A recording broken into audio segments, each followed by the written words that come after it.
Welcome back everyone, we are live once again for another round of racing in Sunday League F1. Now it's round 4 for season 5 and we're in Spain as you can see, and we're off for an exciting one as always. I am Base Gabri and I am joined by Jaden, your favorite commentator duo is back to bring you through this Spanish Grand Prix tonight. Hello Jaden, so after the crazy race we had last week in Australia, we saw Gerbil winning and a very competitive podium by the likes of Falcon and Aiden Jones, and they were looking very strong in practice.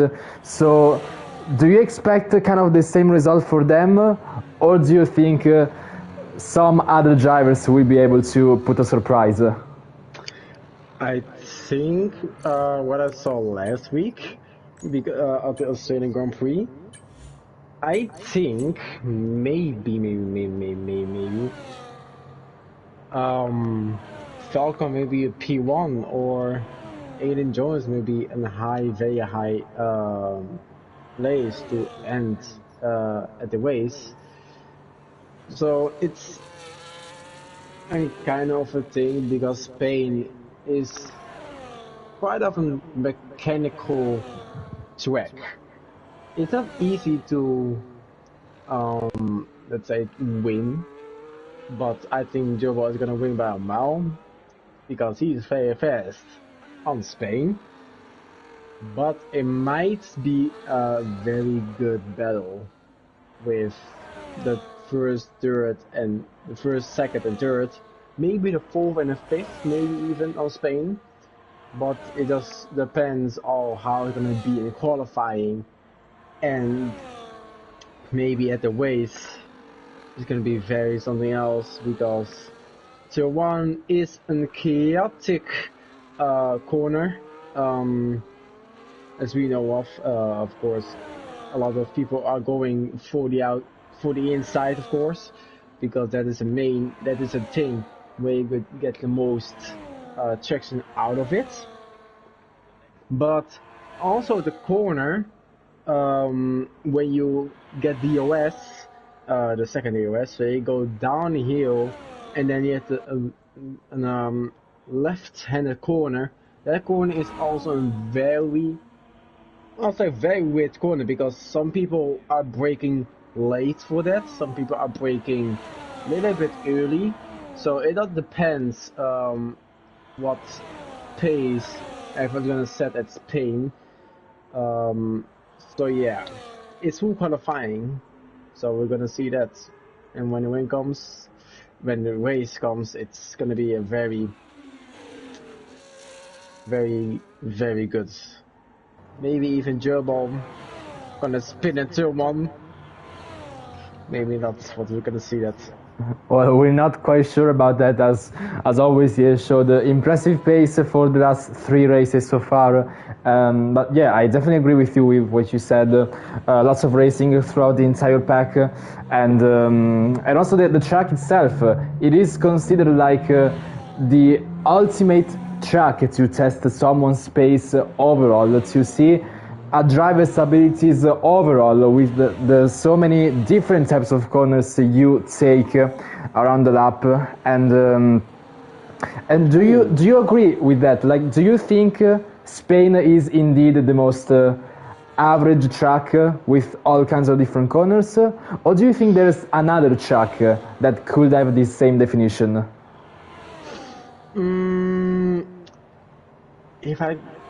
Not really. I think Spain is the one where you test, like you said, where you test the pace of the drivers and the exits, how they good are on the exits, because every corner on Spain is very important to have a best exit as you can, because if you don't have a good exit on Spain, that does not mean that you have a good lap. Like for example, we're gonna say A division 1.14.3. That is not the best lap you can see on Spain. Like on Tangier, it's a minimum 1.11 to 1.12. On Spain and Tangier, that's my lap times, but not that. But if you look at Falcon, his 1.2, his exits are very good, and he does it very good on time. The exits are perfectly fine. So it all depends on how good you are with exits on Spain. That's all about, and not also the pace, because the pace is also very important in this track. But also the thing, if you want really good setup, you need to have much as possible rotations on that car, because as you see, Gerba gets a really big snap. Well, not a really big snap, but he got quite a big snap at the exit of the corner where I have no idea what corner it was. But Gerba goes 1.9.74, about Dom goes 1.11.946. So it all depends really on traction, pace, exits. Entry, not a really big thing about Spain. It's more about the exits. And of course, your rotation on the car, and not too stable and not too loose, because that is gonna be a really big thing on the exits of the corners if you want maximum traction on the exit of the corners. Well, yeah, exactly, because it's an average track with an average setup as well. You know, average wings, suspensions, to differential, all that stuff. As you said, lots of rotation is needed in the corners, but at the same time, losing the rear could be quite easy at any point of the track. So drivers really need to stay on their toes to keep the car on track, even if it looks simple on the outside. But actually, even considering that obviously in the race you need to look after your tires, especially the hards, because I remember last time racing in Spain, the hards are just they're so cold and slippery. It's very hard to bring them into temperature. It's very difficult. So it's an even bigger of a test with the tire. So indeed, quite a challenge for a track that could seem easy or average, but it's actually quite difficult to keep it consistent. Yeah, it is. It's very hard, especially like I said before, the exits are the main topic of here. But I think I missed one thing. Actually, I have it in mind, but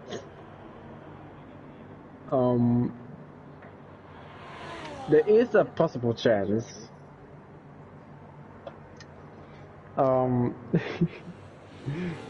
Do you see the GIF every time you see on Sunday F1 when everybody spins a car?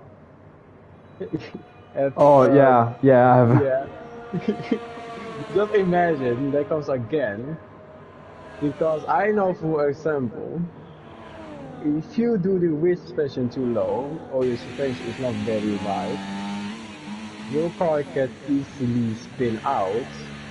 It might be your traction control, because I had a few times that I have perfect entry and exit, perfect traction control, where everything was good and fine, until the last couple of seconds, my car just spins out. So I don't know if it was my wings, because I have a very good setup here, and I randomly lose control. I have no idea why, but yeah, it's something with this game that is not right.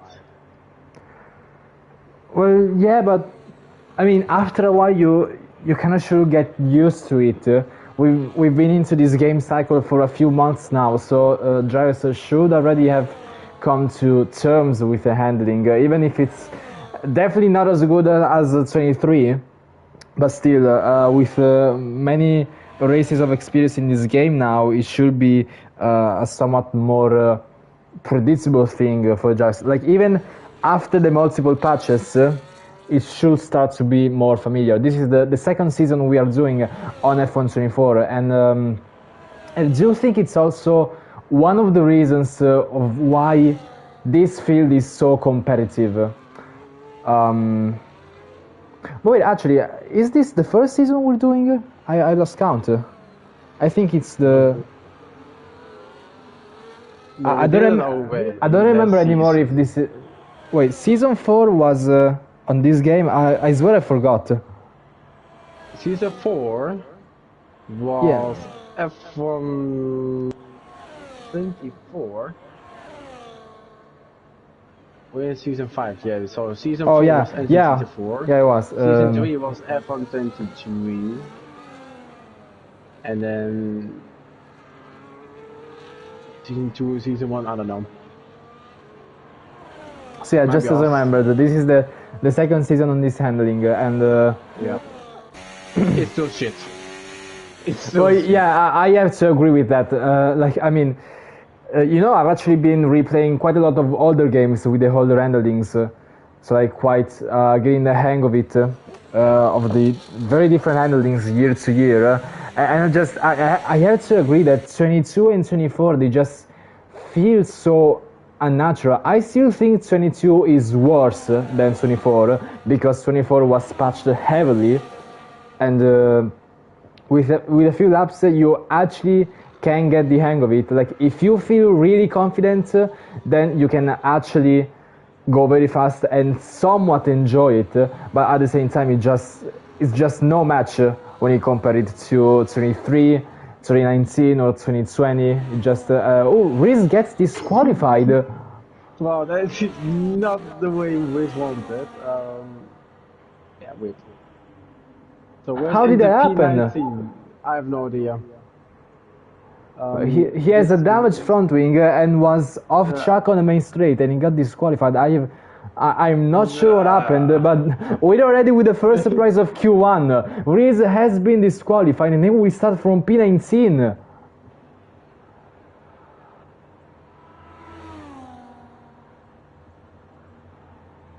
Yeah, that is unfortunate for Riz. Can't say much anything about it. But we have also he's a new guy, Charles, and I have no idea who he is. I've never saw He's a him. reserve. He's reserving for Mercedes, and he's looking very strong in terms of pace, as he's currently the fastest car on track after Q1. Yeah, he's over 1.11.791.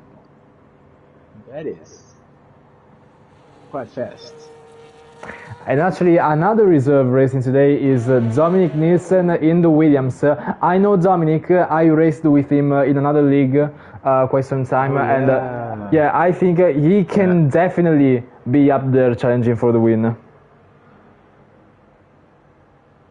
Well, I didn't saw much about him, but I heard a couple about him. I saw him in the league where you raced. I actually signed up in the league, but never planned, so if I joined or not.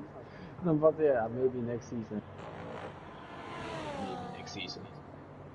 But I'm not gonna cook at all. But So, as drivers are still pushing into the final stages of Q1, we currently have Riz being knocked out after being disqualified, going for a last two question mark, as Riz says in the chat. Then we have currently Joe Brown in P18, U-Division in P17, Space on Hayes in P16, and Cam in P15, who should get through if he's in P15. yeah, P15 is the elimination zone. So everything about under, so on the P15, so P16, 17, 18, 19, that is the DNF zone of No, I actually meant that 15th does get to Q2 and 16th doesn't. Yeah, on the 15, that's what I meant. So on the 15, 16, 17, 18, 19, that is the elimination zone of Q1. So 15 is so I said on the 15. above 15, under 15. And if Alibi goes struggling, goes on the gravel and goes nice trip on the gravel, goes around the Oh, and Kedander with a spin as well around the penultimate corner, keeps it on track, but it's his time lost on the final run, and he's back into the pits, and I don't think he will have another shot to try and improve his lap time. So stuck in P13, if drivers behind him improve, he's gonna be out. Quaxel is at risk too in P14, currently 1.1 seconds off of Coulthard in first. Cam 1.3 seconds, but Cam is pretty safe because Space is 7/10 slower than his teammate, so it's actually a battle between these three: Space on Ace, U-Division and Joe Brown.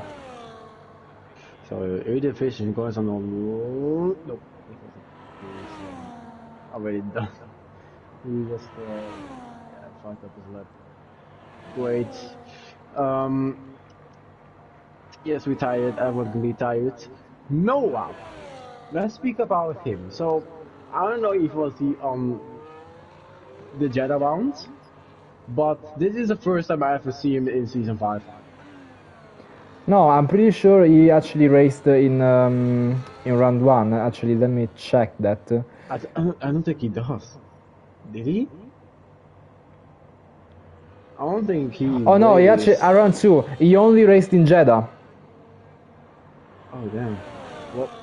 So this is well, the first time we see him, but it's the second time this season for him to race. Yeah. And also, quick reminder that with 3 races done, Gerbal has won all of them. So 3 in a row currently. Is this gonna be? Maybe. How? Joe Brown got disqualified too. Parking in a dangerous location. He maybe stopped on track and didn't go out the way. I don't know, but well, that's a position gain for Reese as well, so he will start from P18 instead of 19. U-Division has a broken front wing, so he has no chance to improve. Stuck in P17, he is out. So is Pace, who improved his lap time, but not his position. P16 for him, one Alpine is out, but the other is in Q2. Just imagine, Jumbo wins 12 rounds in a row. Just imagine that. Just from round 1 all the way to rounds of Abu Dhabi, just wins every race in a row. Just imagine that. Just imagine. That would be sick. That would be a very good history. He just wins every race of Sunday League F1. And actually, if we go back to season 4, now Gerbal is on 3 wins in a row for this season. But if we consider season 4, he actually won the last 2 races, Spain and Brazil, so he's currently on a 5-win streak. Yeah. That's crazy. So maybe we'll see if someone is able to break that streak tonight. Yeah, maybe. Maybe not. But it is the qualifying one. We have Coulthard in the pool, not today. So he is in P1 as qualifying 1. They have Dom, then Gerbil with Falcon at P4, then Dominic Newson in P5, TS P6, Noah P7, Aiden Jones P8, Alibi P9. I have no Patton in Patton, P10. and he's a reserve too for Mercedes. Yeah. Baby Remy is P11, AMG Max P12, Challenger P15, Coxo P14, Cam P15. Raiden is P16, Elevation P17, Wiz P18, and Joe Brown and P19, and it's 4 out, and then we have 5 out, and then go to the last 10 people, and then we have a qualifying 3, and it's gonna be very amazing.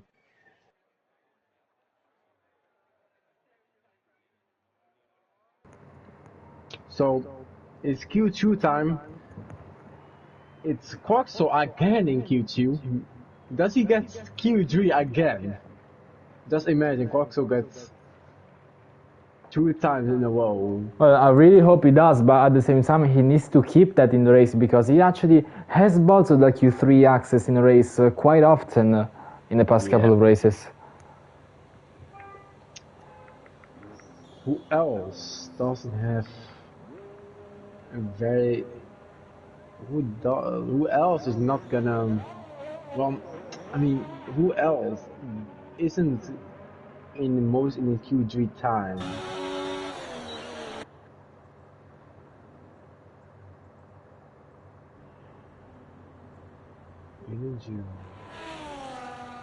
Drivers are going out on track for the first Q2 run, as interestingly, Kuchars is on the intermediate tires.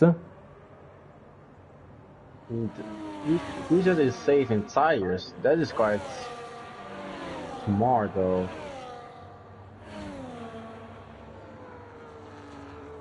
Going for the old era of Formula 1 where the drivers still had grooves on their tires in the dry. Yeah.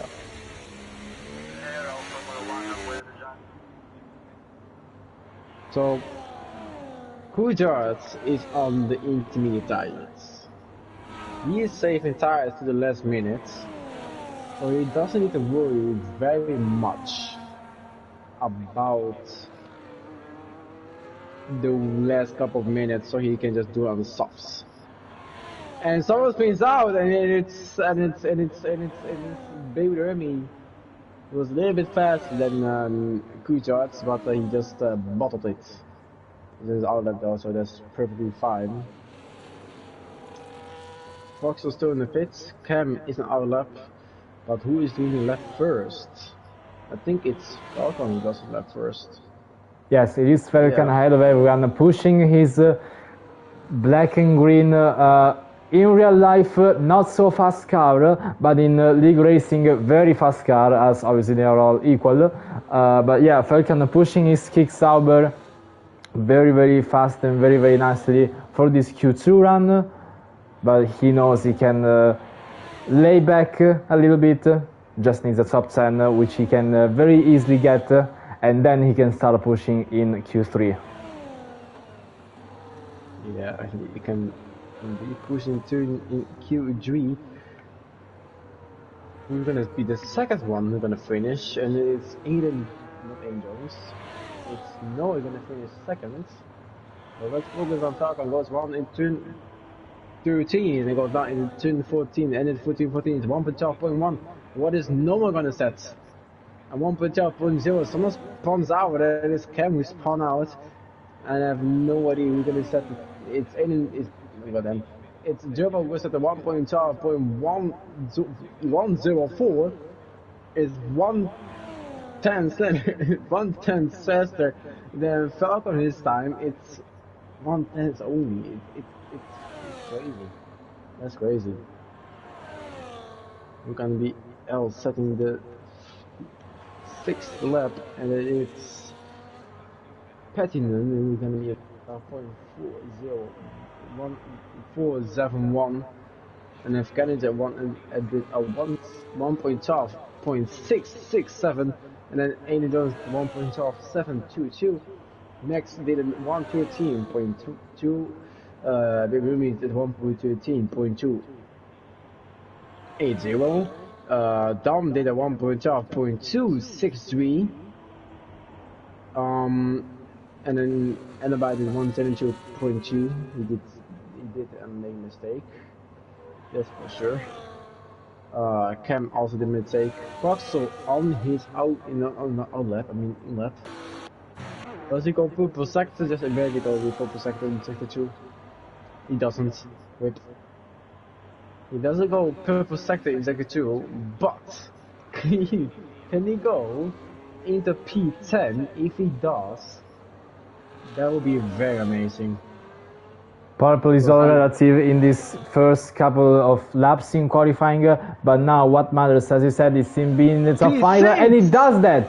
P6, 4/10.5 off of Noah, so Quaxel maintaining that qualifying pace he had for the last couple of races, so he looks like he can get through, but now there is still the Q3 to do, as actually Quaxel gets demoted to P7. His teammate Allen Bike goes in P5, 2/10 faster than him. But as we were saying, Quaxel still needs to be in Q3 and then to hopefully convert that result into a points finish. Yeah. I have no idea, but TS set in sector 1 purple. I have no idea if it's really a sector 1 purple. I might need to check. What's it fastest? Who's fastest? No one's fastest. So it's sector 1, so we'll check 1.6. Ooh, it's not sector 1 purple, this guy said. But it's a couple of tenths off. It's just 1/10 off, really. So it's not very close. But what can he has set with his time? Goes in turn 14 right now, and goes now all the way straight. It's not a really. It's a very good left time. 1.185. It's double. Not I won't say double podium for. Kick, but kicks out, but it's almost a double. It's almost double from Woe for kicks out, but it's not today because Dominic Newsom just 4/10 quicker than TS. It's actually 4,000. It's such a small gap. Yeah. But look at the top three. Look at Ferkan and Jerbal. 1,000 separating the two of them. Yeah, it's crazy. That's crazy. So Kujart's still in the pits. He doesn't done a lap. Dom Newsom's out. He has just completed his lap. Dom goes for an hour lap. And then if Kujart's going out, he's also doing his out lap. Baby Dermy going for the out lap. And then another kicks out, but that's from Falcon doing also an out lap. And then you have Kujart's. Oh, psych! It's not Kujart's. It's Pettinen doing his out lap. But also Kujart's is going for his out lap. Cam going for his out lap. So everyone goes a little bit out for an out lap and do another lap. Well, the fast people, I would say, still in the pits. So Noah Gerbo, Nielsen, also very fast guy. Dom is going for his half lap. Alibi going for an out lap. Challenger still in the pits. Pettinen out lap. Coxel still in the pits. Aiden Jones, no idea. He is on a lap. Flashing light, with flashing red lights, no DRS anymore, but he goes fastest. And then he just goes fastest, 12.050, 18 thousandths faster than Noah. Provisionally in P1, but that 12.0 is still 3/10 slower than Kujar's best lap in Q1. And Kujar still has no lap time set. So we'll see if he just wants to take it safe to go to Q3 or if he wants to push that even more to try to improve his lap. He's on the lap right now and goes not in the two. Oh, but watch out for Dom because he's improving by 4/10 and he's currently 2/10 off of P1 with Aiden Jones, so he might actually be significantly faster than the Red Bull. We'll see if the Aston Martins brings it home across the finish line. DRS enabled on the straight. It's 11.6 and sets the fastest lap of the entire qualifying, 3/10.5 faster than Aiden Jones. But now Kuchar says quite a slide coming out of turn 5. And a little bit of smoke as well, so that might have compromised his lap time. So he might actually not be the fastest, which means that Dom now keeps the fastest lap time of the entire qualifying session so far. He does have a purple sector 2. It might be also because he did a lot on intermediates. But he goes now into turn 14.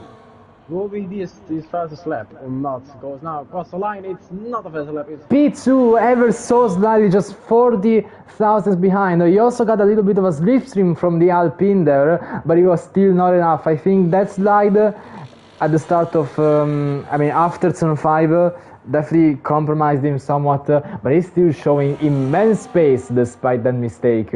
I think Gerbal might have quite a difficult race for him tonight. I think he has a very good, worthy a very good opponent today on this Spain. So Gerbal needs to activate his lock in for a very good lap time here. It's only 1.1, but he can do faster. But can he do faster than Coulthard and Dom his time, which is 1.11.686. It's a good now. 4 minutes remaining. And Alibi is not on the left. Challenger was on the left.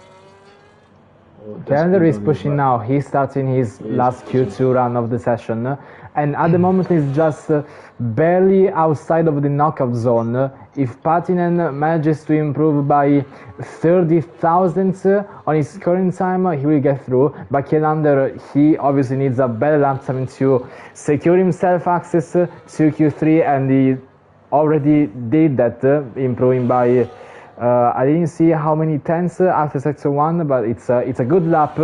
He's already showing the improvement.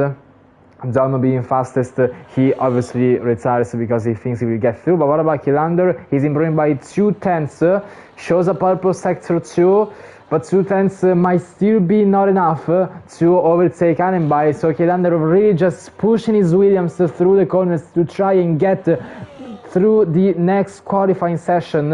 As he goes now around the final corner, DRS enabled, watch out for the energy. Kelander goes P9, just barely out qualifying Allenby, but I think he might not be safe. He's under very big threat from the drivers behind.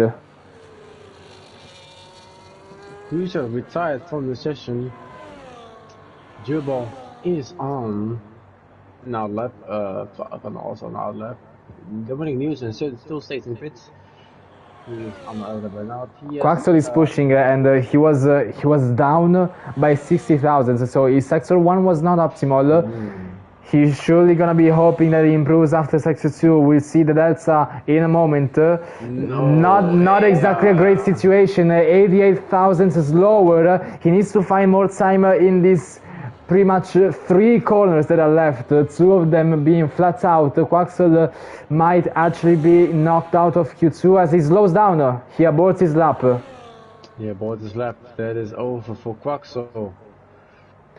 But let's look at Patinen because he gets a lot of traffic during his run. He's down by 3,000, so his sector 1 definitely not optimal, but he has a lot of cars on his way out of the racing line, but it might be compromised, even if just slightly. Is still a lot of cars ahead, but now they are behind, and so Patinen has a clear way ahead of him, and he needs to improve by at least 2 tenths and a half, currently in P11. Allenby also in P10, just barely outside the knockout zone. Patinen not improving by much, only 48 thousandths. It's not going to be enough at this current stage. So the Mercedes will be hoping. It's spun off. It's Falcon. Falcon spun off with a sector 2 purple. Falcon is round, indeed, after turn 10. Is it turn? Nope. It's not fast in sector 2. Patinen improving by only 66 thousandths at the end. It is not enough. He is out of Q2. Quaxel as well, he aborted his lap. Cam is starting one right now. This is his last shot available. Baby No Hermi about to finish sector 2, improves by 2 tenths and a half. Still not enough. He will get P14 at best if he keeps driving like this. Not looking good for the Red Bull so far as he tries and it invalidates, goes wide at the exit of turn 12. Goes beyond the white line, and it's almost a DNF, but it was a DNF anyway. Out of qualifying for the Red Bull, down in P15. Let's go back to Cam because, yeah, Quaxel is he cannot get through. Oh, he's pushing again. Oh, in the meanwhile, Cam validated. So stuck in P13. The Alpine is out of qualifying too. And McQuaxel, is he pushing really? He's pushing. Oh, so he got another lap. Yes, he got another lap just before but he's actually weaving. No, he's not pushing anymore. He's not. No, he doesn't know. That's the end for Roxol. Damn. I thought he was pushing. He was pushing for a little bit, but maybe he ran out of fuel. Well, that's the end for Coxel not reaching qualifying 3, which is quite sad. But yeah, Ganser is lucky. He goes into qualifying 3, and there's a lot of good races out.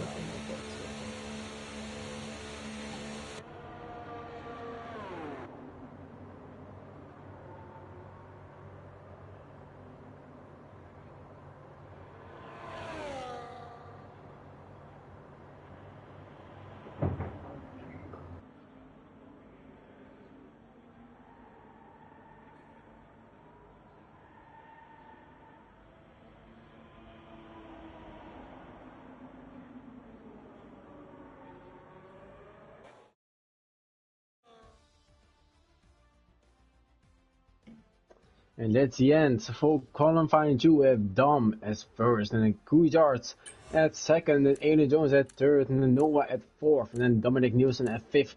Durabel is sixth, and Falcon is seventh, TS is eighth, Alibi is P9, Kennedy is P10, and I have Patton P11 going out, and then Quaxor P12, and then Cam at P13, AMG Max at P14, and then Baby Dorm at P15. Those are the people who are out in the West.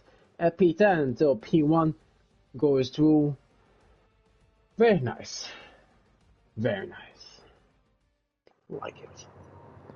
So Q3 is starting now, and looking at the pace the drivers have been showing, it's looking very competitive, I'm not gonna lie. It is, yeah. It is.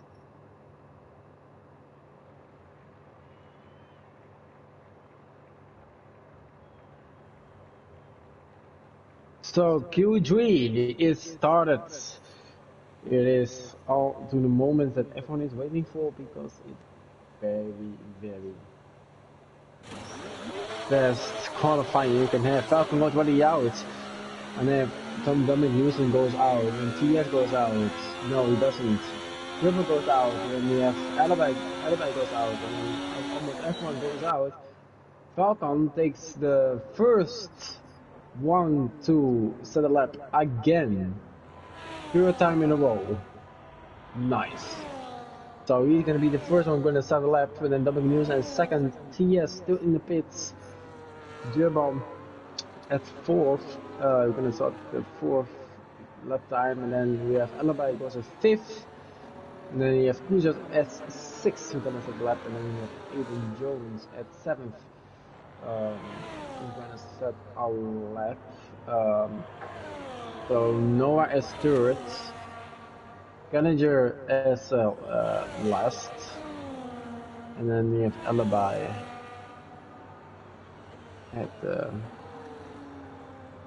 it's fifth. So Falcon is out of track ahead of everyone. He will be looking forward to set his first Q3 run to set the target for everyone into this race tonight in Spain. Hot lap is enabled, and we are down for an onboard lap of qualifying here in Spain. Onboard with Falcon on the Sauber. Hot lap already enabled on the straights, and now going into turn 1. Brake at the 50-meter board, very hard braking. Fourth gear and already into fifth. Now flats out into turn 3, a little bit of an overtake, staying in 6th gear and on the inside of the way. Now 7th, finishing sector 1 and immediately braking into turn 4, staying in 5th gear. Go a little bit wide on the exit, but then prepare for turn 5. Going downhill, trail braking is essential, and also the corner exit in 3rd. Now uphill into turn 7 and 8. Watch out for this passage curb on the outside, and uphill into turn 9, flats out all the way in 6th gear, DRS enabled and about to finish sector 2, and then to brake at 100-meter border into turn 10. Watch out for the traction, short shift into 4th, turn 11, now 12, still going uphill, traction is very little here, and now flats out downhill into turn 13 in 6th gear, turn 14 in 7th gear, overtake up until the line, but invalidated. Falcon just goes beyond the white line on the final corner, which means that Domi will set the first lap, which is an 11.7, very fast but not the fastest for this qualifying session. Gerba goes faster, Kuchers goes even quicker, 11.4 sets the absolute record of this qualifying session. Kuchers looking extremely fast in this race and in this qualifying. He will be definitely one to look out for. Now Kielandro across the finish line. Oh, massive mistake down in P5. Arenberg as well, massive mistake from him. Then we have the Aston Martin of Dom, but he's about to start. And look at the pace of Kuchers. Gerbal, he's not gonna be able to dominate just as he did in the last races anymore. Oh, and Noah has a purple sector 1, as he does have on a lap. I think he just gave up his first lap. He goes slow. So he just gave up his lap time. So he goes again. Oh, he's gonna pit. He's like maybe have maybe too much fuel in the tank. But also maybe because he fucked up maybe sector 2. But we have Dom going on his lap and goes 50 seconds into sector 2. 50.6, it's a very good time after the second split, so Dom will be looking forward to be at least in the top 3, but challenging Kuchers' pole position will be very, very tough. Across the finish line, Dom goes in P4 actually, slower than Domi, and almost 4/10 off of pole position. Yeah. Let's wait on Falcon, because he got a very fast pace, and Noah got first again. Now Noah is finally pushing and going downhill, now uphill into turn 7 and 8.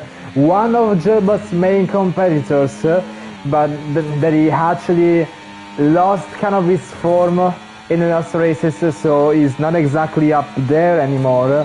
And obviously attending only one race, now 2 races with this one, he's definitely a lot further from the top of the standings that he might be able to. But massive snap oversteer, and he goes off the white line, but the lap is still valid, so he can still push, but there's not much energy left, and Noah goes just for P5, 4/10.5 of a pole. There's a lot of people gonna struggle at turn 12, because that is it's a very annoying corner. Because it's in corner where you go 4th, but also you need to go on 3rd gear. So it's a very annoying corner to take, in a very hard corner. And it's probably the most difficult corner on Spain to take perfectly. Yeah, it's just so complicated because you're going uphill with a lot of steering. There is just so little traction, and the exit is even more important because the 2 corners are flat out. So turn 12 is one of the corners where pole position is decided. Yeah, if you take it perfectly, but everyone is gonna get a lot of snaps out of turn 12, even the entry, but also the exit. But Gerba goes his lap to have maybe provisional pole, but is it gonna be enough? Goes on turn 1 and now goes into turn 2. Very nice done. Flat out into turn 3. It was Because at you can 21.7 for Felkan. Let's look for Jerbal because he's at 21.5, 2/10 faster than Jerbal and 77 thousandths faster than himself. Now Felkan is going into turn 7 and 8. Jerbal still into 5. Now Felkan going flat out, DRS enabled. Let's see the split time after sector 2 and we'll compare it to Jerbal. Felkan 50.6. Now Jerbal, after going flat out and DRS enabled, will he go faster than a 50.6? Yes, indeed, 50.3, improving himself by 2/10 and a half. So he can actually challenge for pole position if he keeps improving like that. In the meanwhile, Felkan sets his first and maybe last lap of this Q3. P3 for Felkan, just below Jerbal, but Jerbal is improving massively. He currently has the chance to steal pole position out of Kucharz, and yes, he does! 25 thousandths faster than Jerbal. He claims back pole position, the place where he belongs. He does not want to get beaten by a random reserve tonight. He claims back P1 and says, I am here, Kucharz. Challenge me as much as you like. But he's actually not challenging because he's back into the pits. But with 3 minutes and a half left on the clock, he might still have time to be out on track and set another lap, but he needs to rush if he wants to do that. Yeah, he might do another. Yeah, I mean he doesn't rushing, but he might do another lap if he wants. So everyone else still in the pits. Endurance goes out. I think that is Alibi. Alibi is out. They are both going on out lap. Kucharz is still in the pits. He's still staying out. So that is the Williams of Dominic Nielsen. Now, fun fact about the Williams. I never saw a double Williams in the Q3 here at Sunday League F1. You never seen a double what? Double Williams in the Q3. Oh, Williams. Yeah, I never saw that here. I actually cannot remember that, to be honest. Yeah, I mean, that's why I say it. I never saw double Williams in the Q3.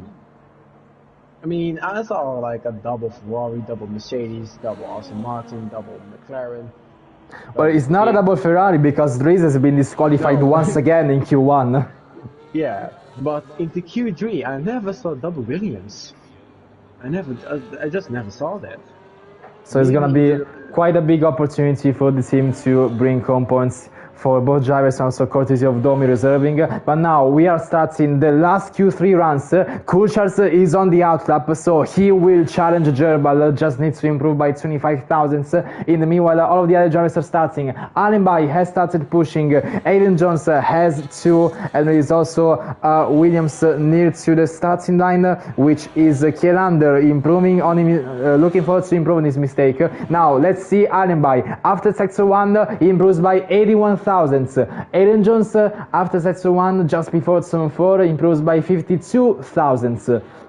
Then the Williams of Canada will improve a lot, so we will see that later. Allenby gets a lot of traffic on his lap, so does Aiden Jones.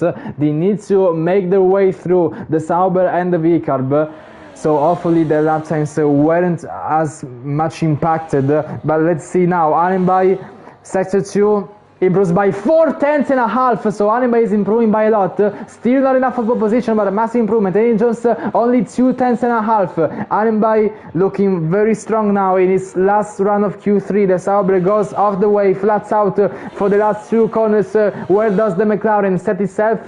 Maybe ahead of Dom, maybe ahead of Domi. Actually, no, it's below Dom in P6 only. Aiden Jones across the line, he's P8. He does not improve his position because he's just ever so slightly slower than Noah, who actually has started just now. Kielander with his proper Q3 run, he's in P9. Kucharz improving by going 93 to thousandths. So 93 he's already improving after sector 1, and maybe he will improve in sector 2 as well. So he has quite a lot of chances to steal pole position off of Gerbal, improving even more. This is a very purple sector 2, improving by a tenth and a half. The reserve for the Mercedes is looking like a world champion material, so we're gonna have to look out for him. Dom improves to P3, just 45 thousandths slower than Gerbal. Kuchart across the finish line. The Mercedes goes with 11.404 in pole position, 18,000 faster, so he actually lost some time, but Gerbal is still out on track, improving by 6 thousandths after sector 1, so he's still pushing. He gets the DRS from the McLaren. After sector 2, does he improve just ever so slightly, 13 thousandths. He needs to push his Ferrari. Oh, big slide out of zone 11. That might have compromised his lap time. It might not be enough anymore for pole position. He was pushing his Ferrari to the absolute limit in qualifying, but around sector 3 was not enough. He goes back into the pits, and he's probably thinking that he has never had such a difficult qualifying for him to try and get pole position. And wow, what a lap by Kuchart. Very, very deserved P1.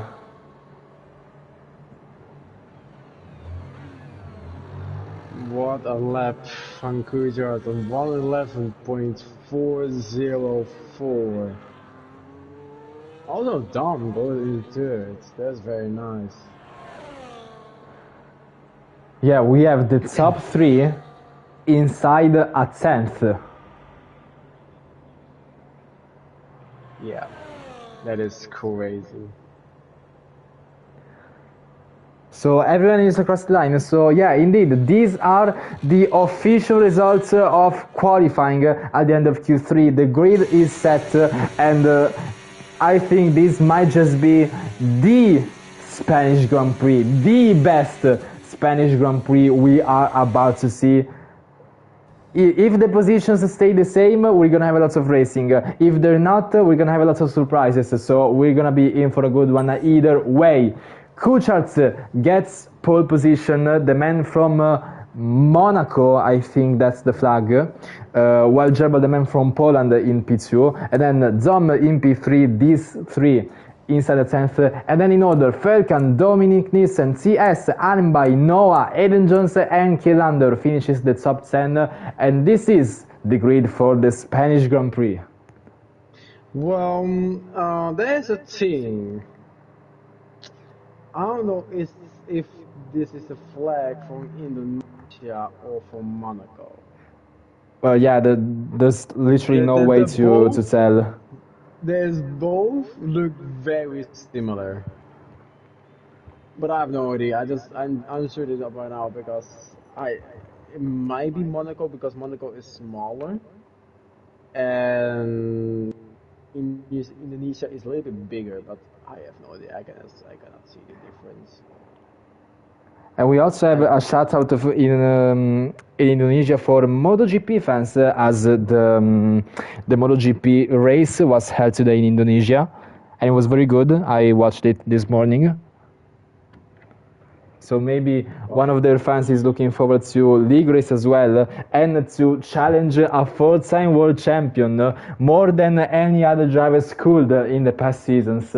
So this Spanish Grand Prix is going to be full of surprises, and we are going to see that just now. The 5 red lights are on, Kuchart on pole, Gerbal side by side with him, it's lights out, and away we go here in Spain, and Kuchart gets a very, very good start off the line, and he's already trying to defend for Gerbal. Actually, Gerbal has taken the lead. They are still wheel to wheel. Who's going to be heading in the first corner? Kuchart outbreaks Gerbal. He keeps the outside line, and he stays ahead of Gerbal, so he maintains the lead brilliantly after the first lap. The 2 Sauber in the meanwhile exchanging positions. Falcon in 5th, TS in 6th, but Allenby fighting on the outside line of TS, and a little bit of a slide, a little bit of an oversteer for the Sauber as well. There are so many positions, so many fighting, and so contact as well between so many cars. The McLaren, the Mercedes, the Williams, they are all bumping wheels between each other. This midfield is so stacked up, and oh, there's a crash, there's a spin, the Aston Martin of U Division going off track,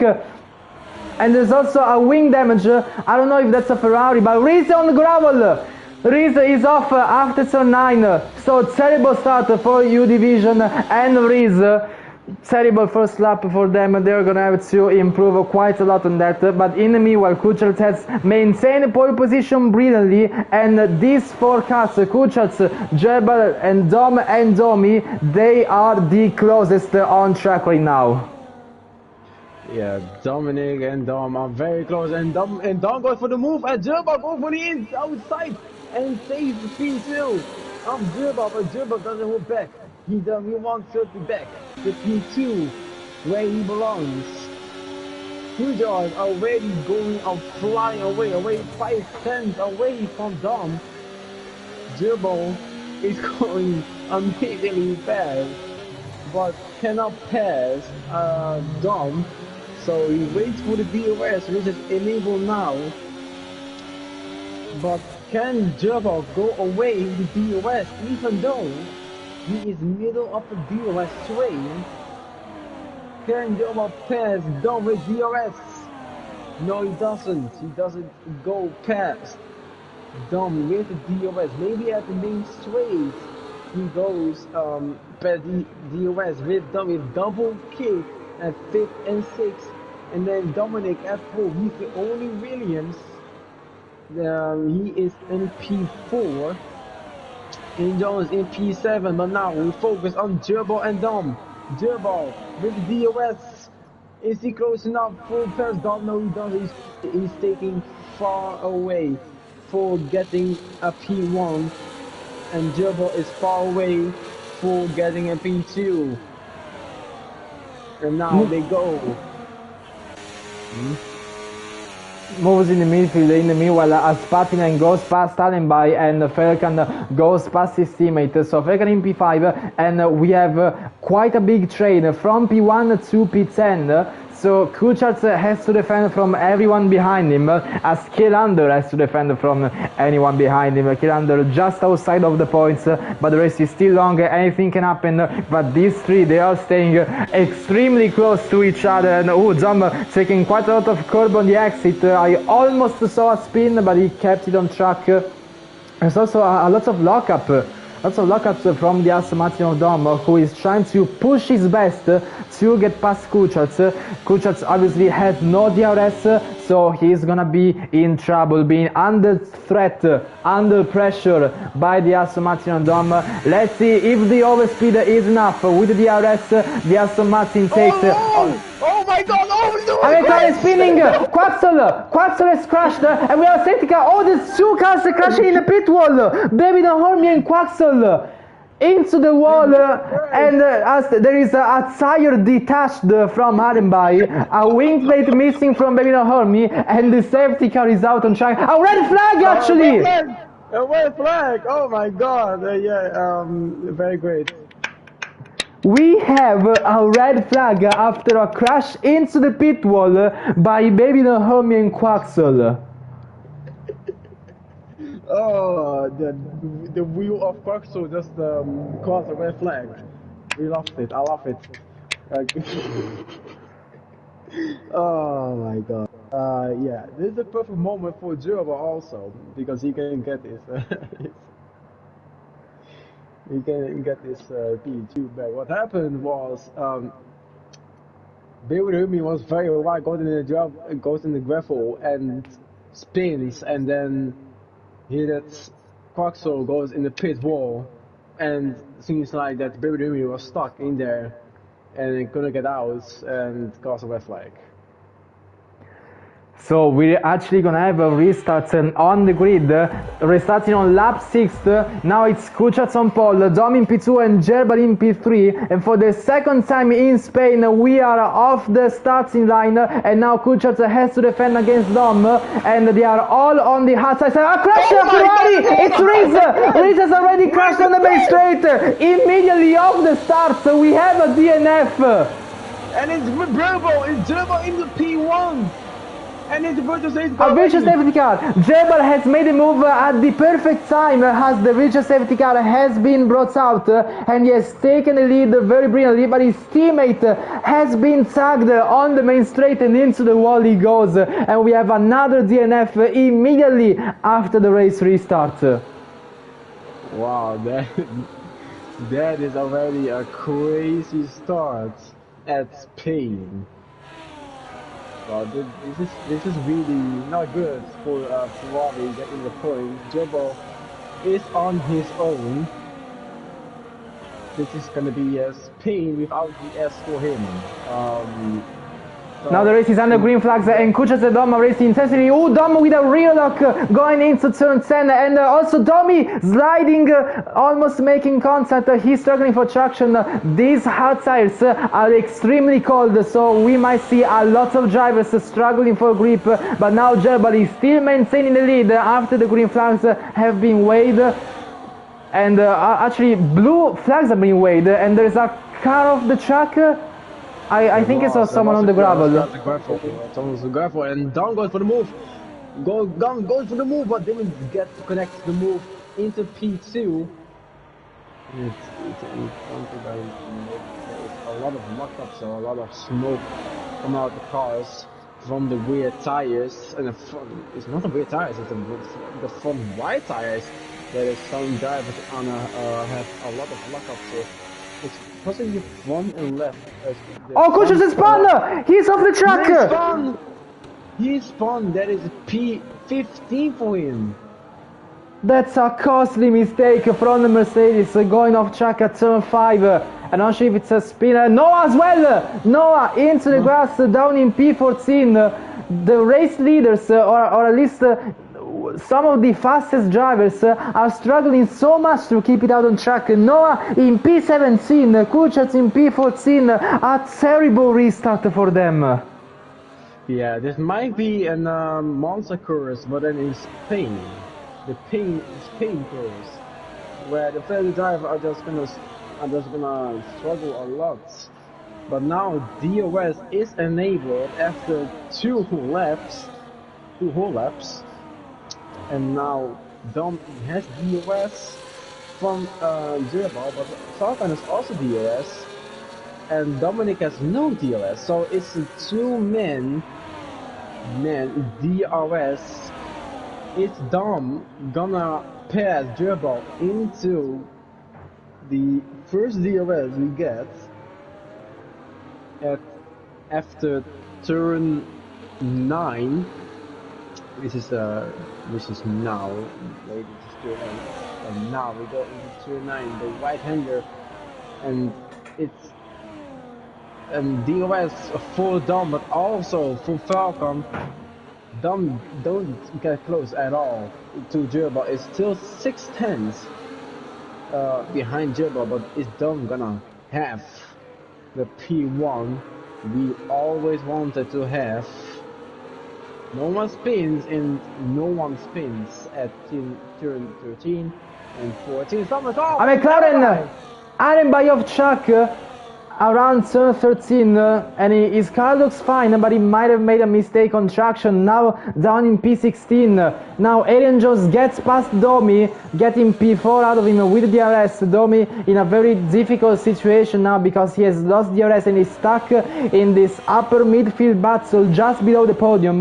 And Arian Jones as well, he's gonna obviously try to defend, but at the same time he wants to gain time on Falcon, Dom and Gerbo, which is gonna be difficult, especially since everyone is on the same tire apart from Univision, maybe home in space. The middle runners, I think they're going on a gamble, maybe for another safety car or a 2-stop, but the hard runners will definitely be looking forward to make it to the end. Yeah, well not maybe to the end, but to oh yeah, the hards definitely can make it to the end. It's 33 laps. See, I don't know. Maybe. Yeah. The hards are designed to last such a big distance, and I've done my testing in Spain recently, so I know they can last. So the dilemma is more for the mediums than the hards.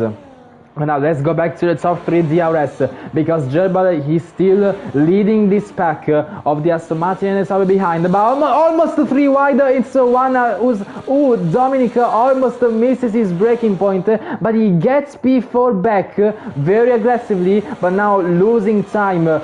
from the podium sitters ahead, and Felkan, look at those gaps, just below 2 tenths, below 3 tenths of Dom just ahead of him, so he needs to stay close, stay in his slipstream and try and get past if he wants to challenge Jebel again. Yeah, Jebel is on his way to the win. It's left 10 out of 33. It's a good, good let me count. A good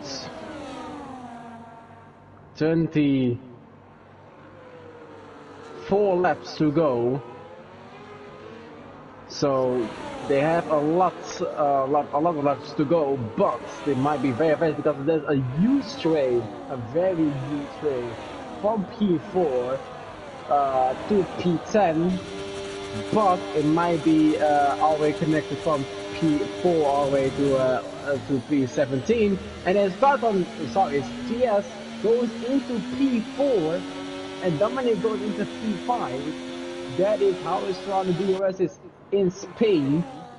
Because everyone else has a little bit of an Oh, contact between TS and Domi! TS is on the track, there's a winglet flying from Domi's car, he has wing damage. They're going side by side through turn 3, but it didn't turn out as clean as they wanted. TS down in P5, Domi down in P7, and Kurchat's already up into P8. He's at the fastest lap, he's on a rampage of gaining positions now. So Aiden Jones into P4, TS into P9. Oh, but contact between Domi and Kuchat as well, as Kuchat's on the track, and he crashed into the wall. It's a DNF for the Mercedes, and the safety car has been brought out on track, and it's a heartbreak for Kuchat, who was looking extremely strong this race, getting pole position and almost defending the lead, but then that mistake demoted him down the field, and he was recovering so well, but that contact with Domi made him go into the wall, and now it's a DNF for him. It's a pit stop for Domi as he locks up but stays below the speed limit. Baby Homi retires, he does not want to go forward. He retired on track. Oh, on track? On track, yeah. He retired on track. Oh, it's chaos for Domi. Domi did not change his front wing. Alibi retired too. What the fuck? Alibi, what? Outside of the pit lane. He crashed it. Oh no. Oh no. Oh, what the fuck is happening? Going out to the pits. He put too much throttle and crashed into the wall. Dominic has wing damage, that's for sure. Yeah, he did not repair it in the pits. Maybe I think it might be I think he did out of his repair wing damage. Yeah, but auto is not exactly reliable in this game. You always want to select it manually. So now Dominic is in a very tough spot.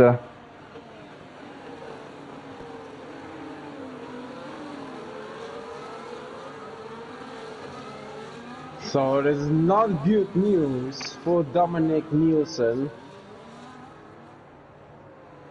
Because everyone else has some wing damage, so Dominic only one with wing damage.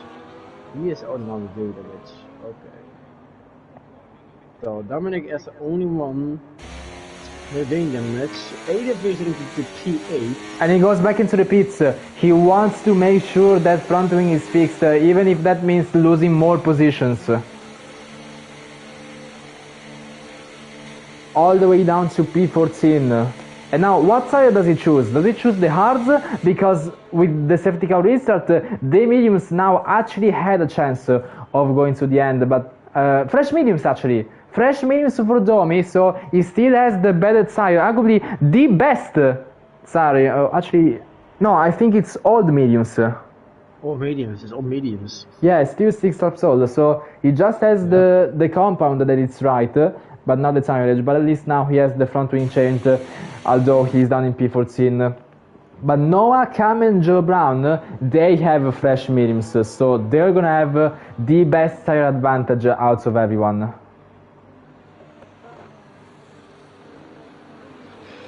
Yeah, so it's lap 13. Everyone else on the top 7 has hard, and the rest is mediums, except for Max. He is the only one on soft. He goes for the fastest lap. So yeah. It's gonna be something else. We have now a double, triple crash already into lap 13. It's not even the end. And we have already safety car for in this lap. Safety car in this lap, the grid has caught up, so 20 laps of racing after Jebal goes across the line, and I mean, a big part of his competitors are either retired or on the bottom of the grid, so he can lay back a little bit, but he still has the pressure from Dom, Falcon and Aiden Jones behind, so he's still gonna have to be extremely careful, and he goes racing again just before the last corner, and Dom has not reacted well. It's 4 tenths between the two of them, and Falcon has reacted a lot better, so is Aiden Jones. Terrible result for Patinen outside of DRS, so these top 4 are so close together and they can challenge for the win. Yeah, they can indeed challenge for the win. Now we have Tia, well, Tia, I won't say Tia, but it's Falcon, who is in the P3, and then Aiden Jones goes for the hunt for P3. With the battle between Aiden Max and Dominic Newson, and Dominic Newson is on the inside. But doesn't get away. And oh, there's lots of battling on the bottom of the field. There is Joel Brown, Domi, Space on Ace, contact with Joel Brown and the Alpine of Space on Ace. There is so much fighting at the bottom of the field, so much scrambling between these cars. But now it's Space on Ace who has the worst result in P14, and Domi climbing his way back up in P11. So now he's gonna have to go past Cam and then Noah. But they have the faster tires than him.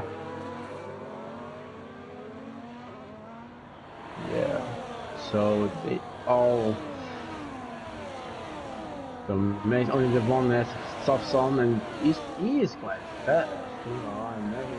Dom has taken the slipstream on the main straight and goes to the inside of Jebal into the first corner, but Dom has a big snap oversteer at turn 2. He still keeps it on track, but now Jebal and Falcon so close together. Is Falcon gonna actually try something? No. Jebal goes back to the racing line, he defends, and Aiden Jones is trying as best as he can to chase this top 4 and to not lose time. And with these 4 battling is gonna be quite easy for him, but at the same time he needs to be consistent and not make mistakes, because if he drops out of DRS he's gonna be in big trouble from the cars behind. Yeah, it's gonna be a very big trouble behind, because everyone else is on yellow flags for Space. Space has spun out, that's not really good. Now Dom is still on the P1, G-Wall is on P2, Falcon P3, Aiden Jones P4, and then Patinen in P5. That's very good for him. And then Ganager in P6, and that is Dominic. No, so it's a division goes in the pits. The division is in the pits while there are many overtakes with DRS across the entire field.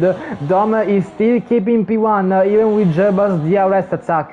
He is still in the lead of the race, but now there is also Noah stuck behind this very big traffic.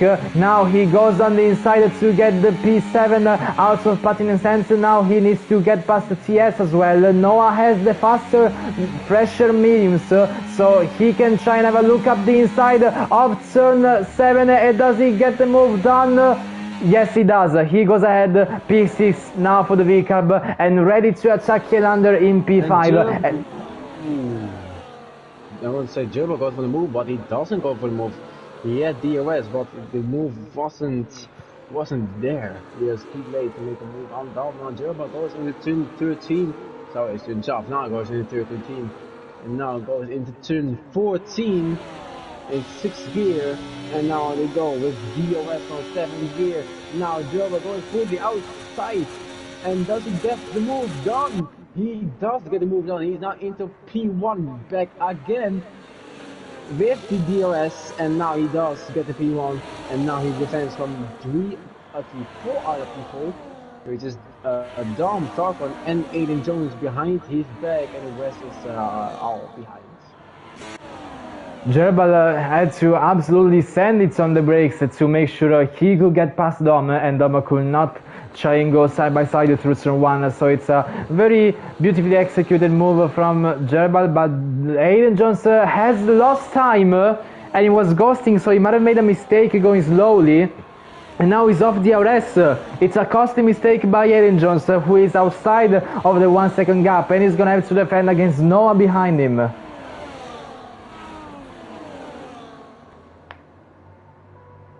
So Noah is behind Ian Jones, and can Ian Jones is even fast enough for Noah, or does he not fast enough? Because Noah is in a 5-lap mediums, the West on P4 are hards, and then goes back again for the move and goes P1. So that is very nice domination from Dom. Can he P4 today finish P1 with those hearts, or does he not get P1 at Spain? But we're gonna see that later on. But Falcon is still on the P3, and Noah and Aiden Jones are very close, already 4/10 behind Aiden Jones for Noah. Can Noah be the guy who goes into P4, maybe a hunt for P1? Is he fast enough for that? Maybe see back again. Noah versus Gerbal, the all-time, the legends battle of Sunday League F1 we've known. Or is Aiden Jones gonna be the defending style very harsh? If Aiden Jones wants to have his place in P4. Now Noah has DRS, goes for the outside, and goes back again. And Noah weaving on the straight to try and defend his position. I'm not sure that's considered fair driving, so maybe it will be looked at the stewards later on. But now there's a Mercedes Pattinen almost going off track, battling with Cam and Kielander for the final points positions. Now Pattinen in P10, and Dom is still outside of the points in P11, 2.5 seconds behind the Mercedes of Pattinen.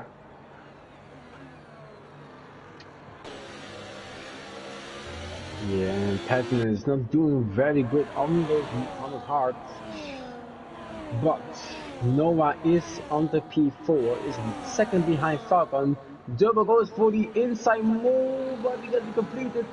No, he doesn't. He doesn't get it completed. He stays behind Dom. He did go for the move, but it was not enough for Gerbal to get into P1 back again. And now Noah is back into the 6/10.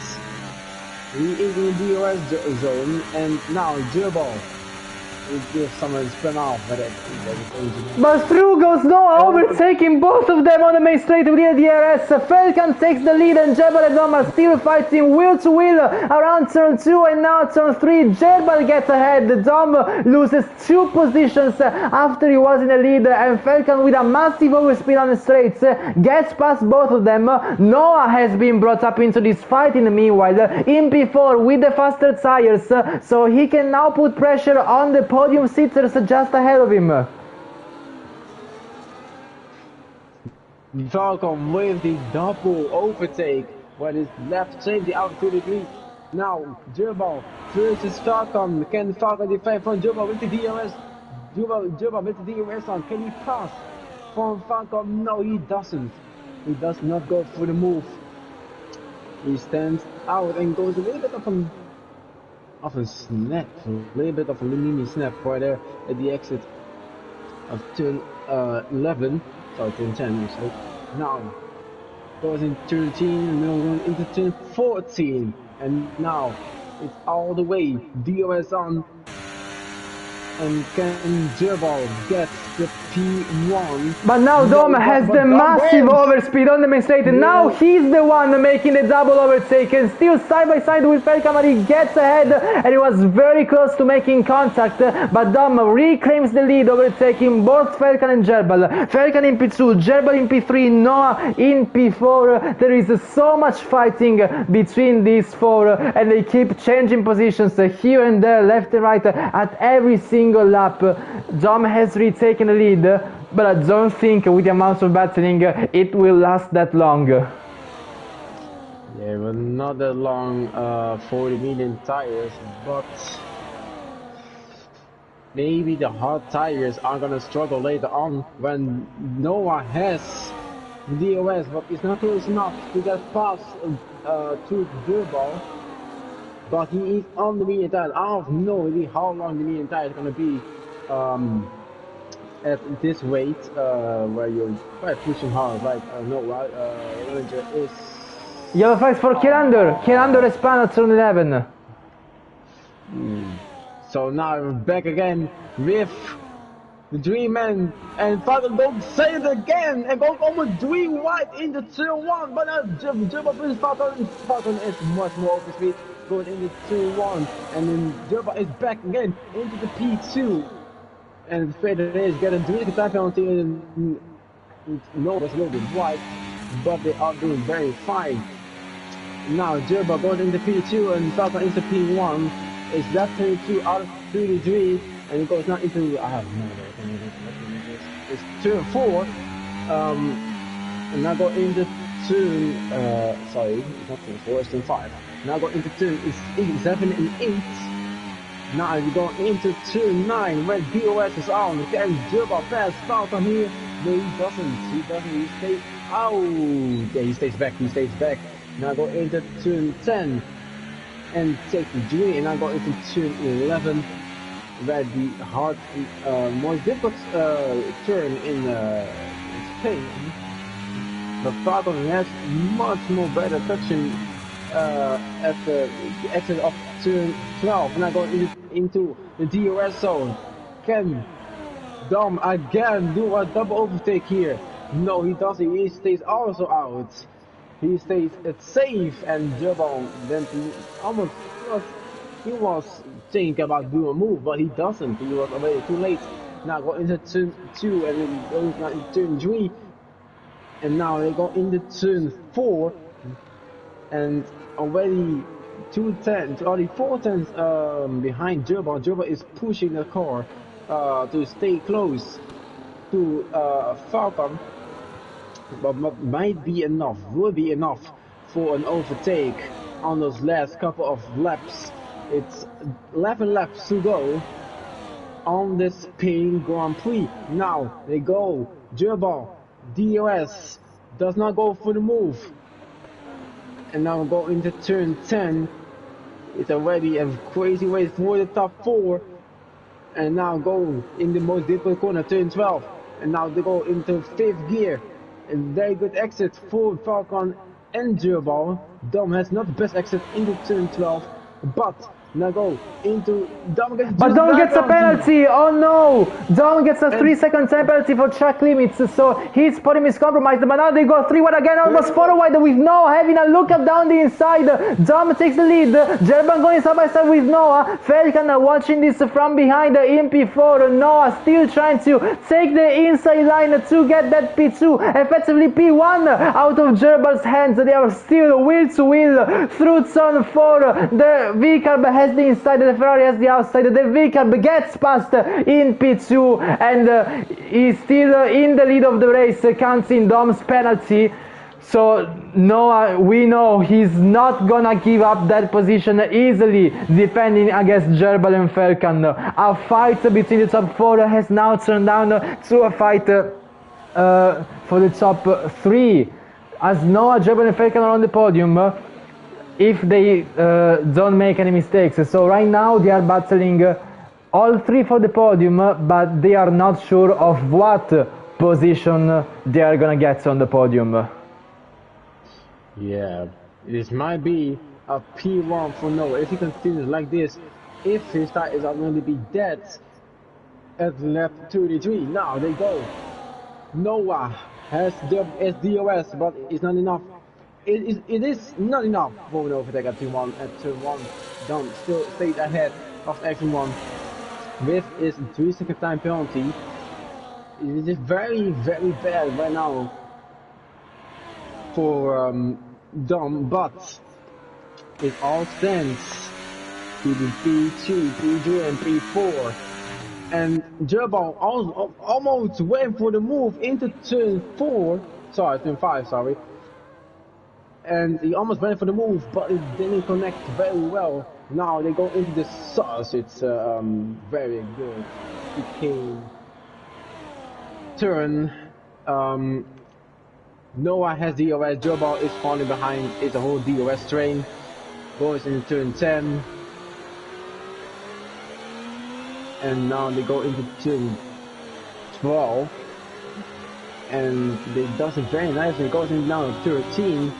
Not the best exit for Gerbo, but it might be enough for P2 if he does it very good. Now, all the way main straight goes into turn 1 downhill. Noah gets for the move and connects it for the P1. I almost make my contact at the exit of turn 1 and the entry of turn 2, but it's a P1 for Noah. Now I wonder what Gerbo is thinking right now. Is he going for the P1? He goes for the P1. Left 26 out of 33. Gerbo somehow in P5. Somehow, yeah, I didn't see that coming. Falcon in P4, but now it's all the way back to back after a long wait for this moment. Noah versus Gerbo back again. Noah on the medium tires and Gerbo on the hard tires. I wonder how last the medium tire is going to be at the end of the race, but it might be still fast enough, faster than the hard tires. But we're gonna see that later on. I think the medium tires now the tires is tired right now, since it's already 3/10. But now is Gerbo going for the move here? No, but Dom goes for the move here. It goes for the inside and takes actually P1 back to having so much overspeed at the beginning of turn 1. It's amazing. Now it all belongs to the P2 and the P3 for Noah versus Gerbo. And Gerbo goes into turn 5. Sorry, turn 4. Turns. But now they go into turn 5. Now go into turn 6. And Noah still stays in front of Gerbo. This might not be the best option if Noah is in front of Gerbo, but it's still a DOS train. Anything can happen. Now they go into turn 10. It's lap 27 out of 33. Dom is in front, and now Gerbo and Noah goes into turn 11. Now goes into turn 12. They need a better exit, and Gerbo has a better exit. He has a very good exit actually to attack Noah, and he has the better exit. Now DOS on. It might be not enough for P2, but Gerbo backs out and nothing anymore. But Fakan absolutely sends it on the inside of Gerbo going into turn 1. The overspeed from the Subaru was massive, good enough to outbrake the Ferrari. Now he gets P3 and Gerbo will definitely not be happy about that one. In the meanwhile, Joe Brown and Adrian Jones doing their absolute best to stay into this train. Actually, and as I say that Adrian Jones drops out of the RS just 1.1 seconds, but Joe Brown is keeping the pace very, very good. He is now into this fight for the podium. All of a sudden now it's a fight between 5 cars, 6 cars considering Dom, even if he has the penalty, for the top 6 places. And it's absolutely lovely to see Joel Brown chasing now a 4-time world champion. And even with the worst tire, because the mediums are definitely gonna show intense signs of tire wear, unlike the hards, who can go more easily until the end, but Joe Brown is still doing his absolute best. Now DRS is on once again for all of these cars. Noah gets the inside line, Falcon gets all of the slipstream, but he decides to stay in that same position, and so does Jebel. He just wants to chase this pack, but maybe he can surprise Falcon with a dive on the inside. No, it would have been way too dangerous, so he stays cautious. Now on lap 29, so this means that we have 5 laps, including this one, of racing left here in Spain, and for half of this race it has been such an intense fight for the win and for the podium, and everything can still happen in these 4 laps and a half. Yeah, those 4.5 laps are going to be very interesting because Joba is already back up Falcon, and Noah is in P1, which is not very good for Jebel. But he is going to be in the podium, but it's not enough. He wanted, it's not the place he wanted. P4 is not his original place. If he can go, and now we go into back again. The whole DRS train is down, gonna go for a crazy move. No, it's Falco going for a crazy move. He goes from the outside and goes actually not P2. No, he doesn't say he doesn't go for the... But a little bit of contact as Falcon has to correct an oversteer after hitting the Asomatium Dome, so he loses position to Gerber in doing so, and gives Joel Brown a chance to attack for effectively P4 and P3 if he can improve his pace even more in this DRS train. It's such intense battle in between these cars. Yeah, and Gerber is on 33% of EOS, so he used a lot of EOS to keep up with the rest. Well, Noah is on 94% of EOS. And Dom on 63, so Gerber used a lot of EOS, but going for the movie, and that's not for the movie. You think about moves, but might be not enough for the move. Now Gerber is on 44% of EOS. Can he go for the P2? Maybe, even though he can do P1 if he wants. Now Gerber with the DRS open is lap 31 out of 33. It's 3 laps to go on Spain, which is currently very keen because Gerber does not get 3, maybe 6 wins in a row. Might be forced. Gerber with a massive oversteer as he hits Dom into the rear going into turn 3, and had to correct an oversteer to avoid going off track. So it was very, very close, but now it shows that Gerber he's nervous, he's not exactly keeping his cool, as Noah at the moment is cruising to win the race. And Gerber has to get past Dom, but Noah goes wide! Noah goes wide at turn 8, and Dom gets past, so Noah is under pressure from Gerber once again. Now it's only 1 turn separating the two of them. Falcon is still trying to find a gap somewhere on this track. Gerber has the inside line, he goes up the inside, now on the outside, and he gets past Noah brilliantly, now back into the lead of the race after Noah's mistake, which has compromised him a little bit. Gerber still has DRS, so it's gonna be tough for Noah, Falcon and Joel Brown, even with DRS, to try and attack, but they are still gonna race hard up until the end as we approach the penultimate lap, and Noah does go on the inside, and Gerber has a real knock. There is contact between all of the cars, and I don't think there is any damage, yeah, but... no, he doesn't. He doesn't have damage, but maybe for Noah, Noah doesn't have any damage at all. So it's wait a minute. There's a little bit, maybe a little bit of real ball, but it might be a very small detail. I think Joba has damage though, but very, very small. So it's not very big impact on his wing. It's not his front end plate, but a little bit of his main front wing. But it's not very much. He can still go on, and he has now a lot of overspeed because he's a little bit of damage from wing, so he can have much overspeed in the end of the race, and might be a podium for Gerber back again if he overtakes Noah at the end of the race, and suddenly actually done now because we don't have any chance anymore at the end of the race, and Gilbert goes actually full goes for it. Does he get it? He does actually not get it. It's, I don't know if it's over for Gilbert or not. And Noah Oh, but getting no, the with the spin! contact! He lost the rear and makes contact with Dom, but that's his chance of a race winner over. A costly mistake on the last lap drops him all the way down to P5. Joel Brown is now effectively on the podium in P3, just below Falcon and Gerbal. Now Gerbal can definitely be much more relaxed after he saw that mistake of Noah just ahead of him, as he can now cruise on his way to win the Spanish Grand Prix that had such intense competition from start to finish.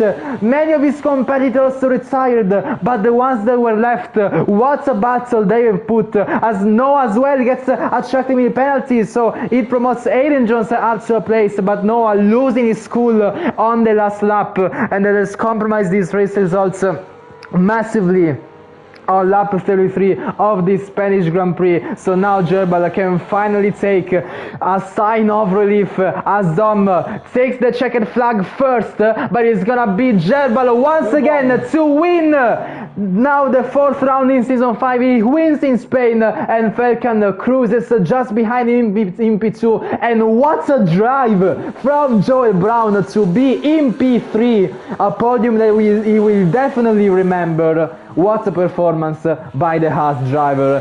Dom just in P4, he won on track, but that track limit penalty cost him such a great result. Aiden Jones in P5, Noah, another costly mistake. He could have won the race, and instead it's only a P6. TS closes in P7, Dominic Nielsen was looking very strong, but it's only a P8.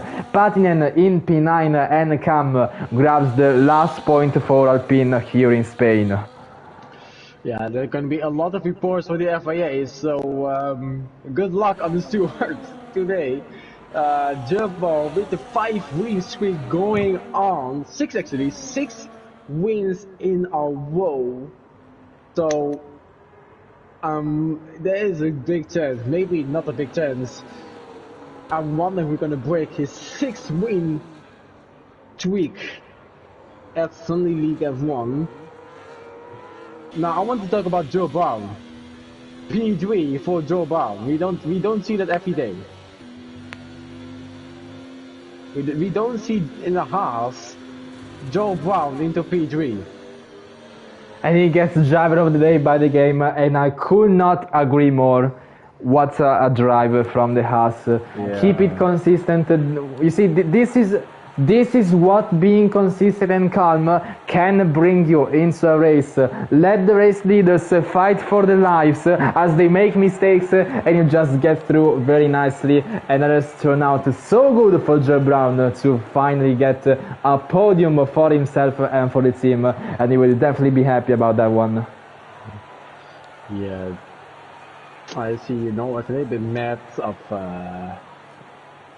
the incident between Dom and Noah, but I think the FAA will give us some very good penalties at the end of the race. But yeah, this is a very good race. I think, if I'm being correct. No, okay. So next race we got Silverstone. Yeah, that can be it's Silverstone and the sprint format as well. Yeah, so it's the first sprint we gonna get at Sunday League F1. Okay, so Jaden, I'm gonna ask you to hop into the voice chat 1 channel, as I'm gonna ask the podium sitters to join us for the post-race interviews. All right.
Well, that's quite an entrance. First time here, man. Wow. Okay, so Joel, I mean, what a race from P19 to P3 to climb all the way into the field and to get a podium after all of the winners, contenders just kept hitting each other and going off track, and you got the podium in your hands.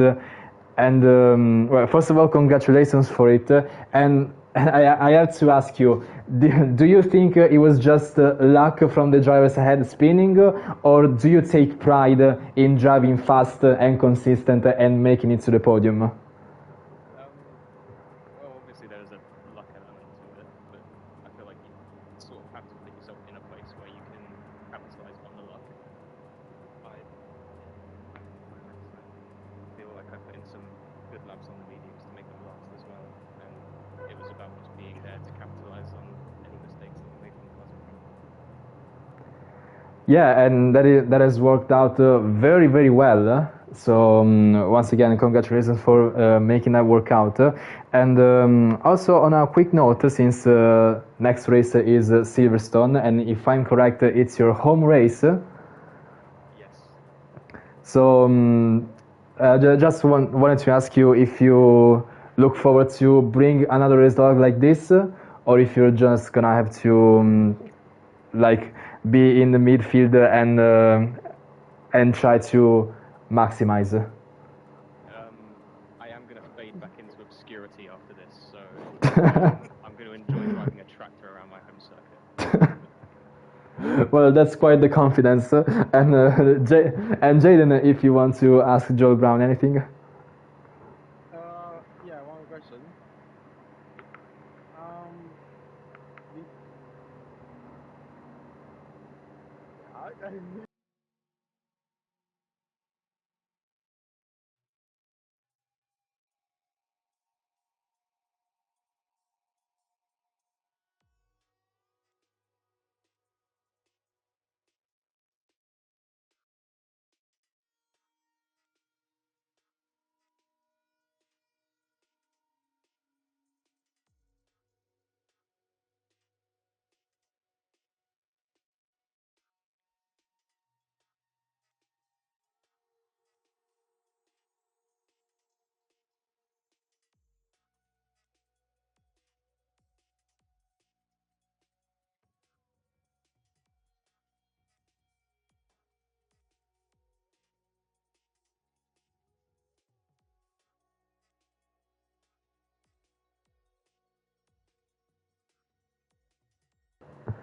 So once again, congratulations on the result, and I do think very likely you will get driver of the day after this one.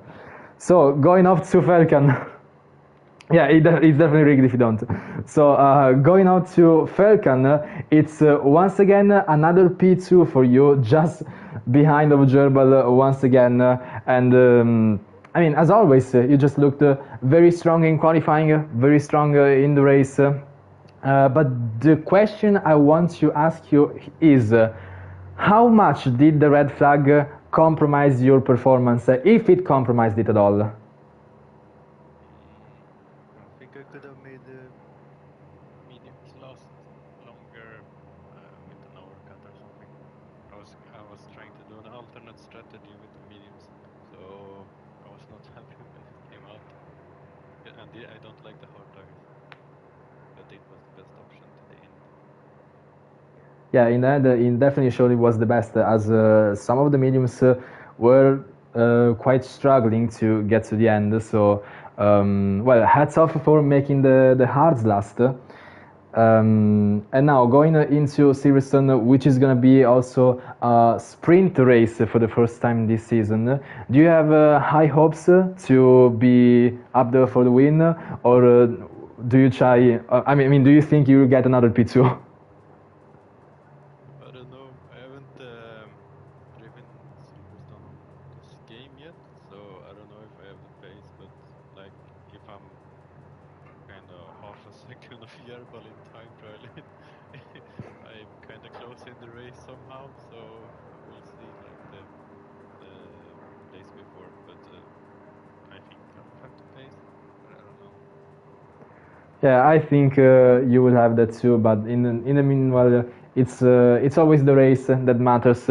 Pace or not, just keep it consistent, and maybe you can steal a podium like Joel Brown. So, Jaden, anything you want to ask to Falcon? No.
Grass helps.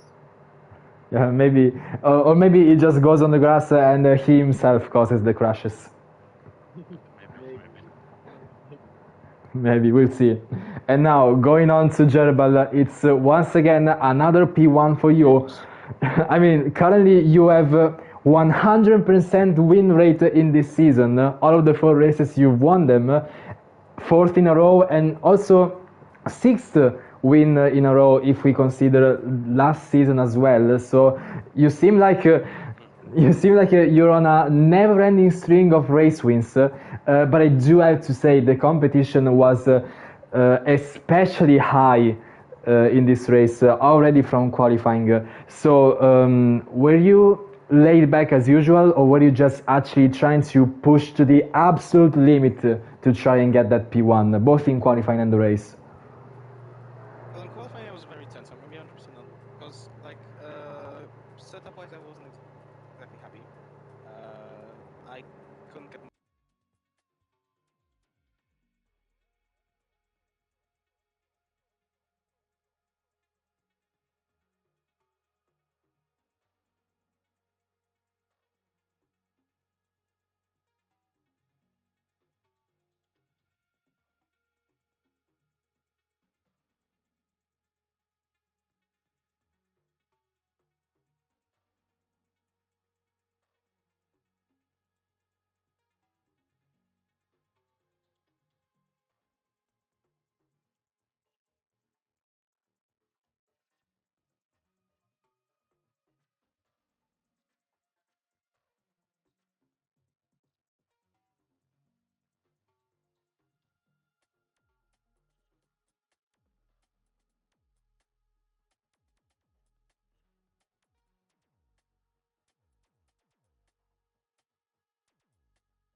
Yeah, and it definitely showed. You were just fighting left and right for more than half of the race, always in the DRS train, fighting for P1. So I think that makes the win even special. And once again, six in a row. And do you think it can end in Silverstone, or do you think it can continue? Uh, it may end this weekend because Dom may try and get his penalty removed, which I find, I'm gonna be completely honest, I find completely bullshit because it changes how you race.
but I'm honestly happy with the way the gaps in the championship are looking right now. I'm not going to beat around the bush. I have a pretty good gaps, so at least I'm not thinking about the gap that much. I can focus on more so the weekend rather than the championship. And about the gaps, especially in constructors, we saw your teammate just get obliterated on the straights after the restart. Yeah, ridiculous.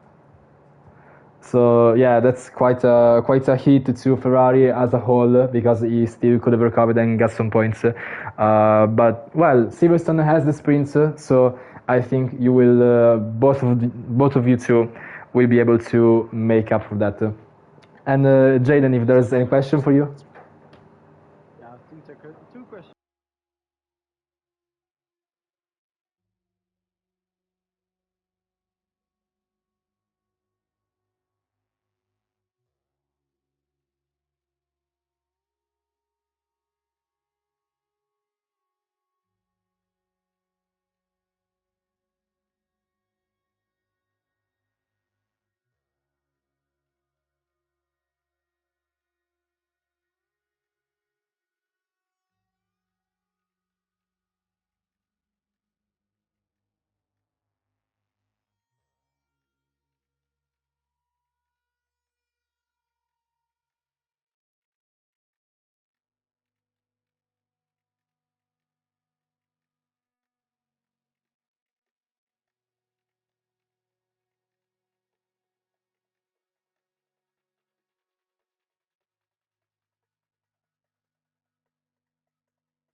Well, luck or not, in the end, it's the result that counts. Result that, well, it could be decided by stewards. We hope it doesn't get decided by stewards, because it just kills the spirits of racing at a certain point. So, well, I guess we'll see in the following days. But beside that, I don't know about you, but we absolutely cannot wait for Silverstone next week. I think it's going to be even at least 3 times more exciting than this race. And Spain is not exactly a race where you expect battling from start to finish. So it's gonna be very, yeah, exactly. So we cannot wait.